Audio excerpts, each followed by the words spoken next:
Hi there, Chris Newman on Truth and Consequences. Today we're going to give the dialectic a go. For those of you who don't have familiarity with the word dialectic, it means conflicting opposites. It's an old idea that's been around since the time of the philosopher Greeks, 500, 600, 700 BC. The idea is that there's this conflict of opposites. And that's common around the world, around the universe. Is it true? All I have to do today is to show you in a fundamental sense that it's not true and that there's another way of looking at things. And if I can do that, I have succeeded in my purpose and my point. Let's start. So we've got conflicting opposites. Now here's a famous conflict. Science and religion. They're always in conflict. This religion's all about superstition and science is all about facts. That's how we set it up. I'm going to write that on the board. Superstition, better get that down. And facts, right? And there's this conflict between them. And this is what you'll hear from people who are into dialectical arguments. First of all, I'm going to break that down. Science is not about facts. Science is a process of discovery using an hypothesis or a theory, and all you can do is test the hypothesis with observations from the real world, which we might call facts. But then yesterday's facts may be today or tomorrow's heresy because as a new idea of science develops and changes. Yes, possibly religion has superstition in it, but religions also deal with things like morality, ethics, your conscience, with ideas of eternal truths. There's a bit more to it. So that's a fake conflicting of opposites. Science versus religion. What they're saying, therefore, in the real world is the world of invisible things, you might say, or the religious world, and the world of visible thing, which is a science thing. They're always in conflict. And there's been debates. Professors, Anglican bishops, Catholic archbishops, whatever, debating with evolutionary scientists and going on and on about whether this evolution's true or not, or creationism, setting up conflicting viewpoints, which is dialectic. However, I'm going to show you why that is all a load of nonsense.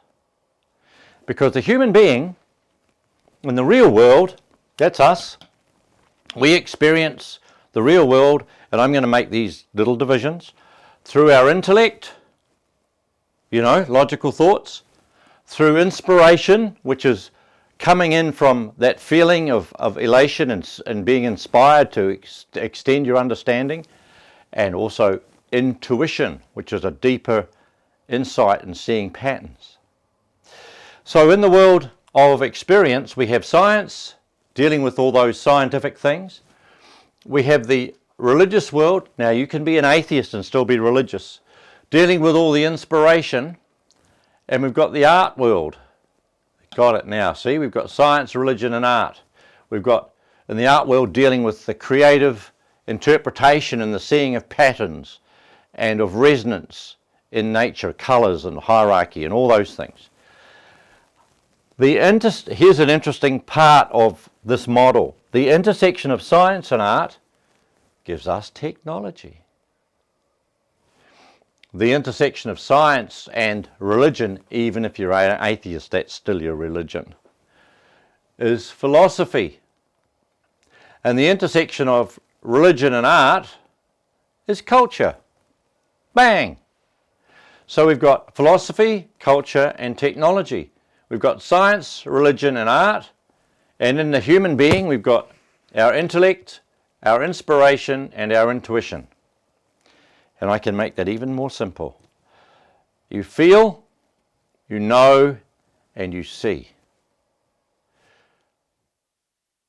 The truth of this model shatters the dialectical idea of conflicting opposites. this dialectical thing has been used politically, and it's created this idea of that there's always this fight between different competing interests. But the competing interests, when they're fighting, are destroying the well-being of the whole, unless they are working in a cooperative way to find a higher truth, a deeper meaning, and a broader application. If they can't do those three, yes, but then I think dialectics then boils down to an expression of human failure. So dialectics is a failed way of living, whereas this integrated model brings everything together. I think I've just proved that science versus religion is a bogus argument. The human experience is much more comprehensive than this narrow little fight. That the components of knowing, seeing and feeling, which is innate in us, so you may be someone who feels and sees or senses much more than you intellectually know, or you may be someone who has a strong intellect and you're also very much drawn into the creative side. You could be someone who's very concerned with the way things work out in the world around you, the way things appear in relationship, and you may want to be able to express that creatively and harmoniously. There's all these different aspects, but they all tie in a more of a threefold type relationship, integrated. The human experience, look around you, the world of technology, you drive a car, the world of philosophy, you don't have to be a philosopher, you have ideas about knowledge and the way things are. And the world of culture, which is inherited ideas, fantasies possibly, legendary, all that information that you receive from the world around you, your family, the society, all those things are the intersection of the inspiration and the intuition. Culture is not logical, not very. It attempts it. So the logical component of culture is a little bit over here, you see? Things move around. It's not a static model, but it certainly explains an awful lot more about who we are and what we experience than can this model. And I'm going to reveal a big secret. This here is the essence, the dialectical conflict is the essence of Marxism, of materialist philosophies which are opposed to human development, of a whole range of thinking stuck in the idea of conflicting opposites. You're going to have to choose how you analyze and how you interpret things. Getting involved with others in conflicting positions is a very primitive and unsatisfactory way of progressing in this world. Working in conjunction with your own internal nature and finding the harmony with the better nature of others is a much more constructive and proactive way of developing. And raising children with the truth of this model will help them and equip them better to use their natural abilities and gifts to make the world a better place. We must disprove the dialectic in its use for politics and social disruption.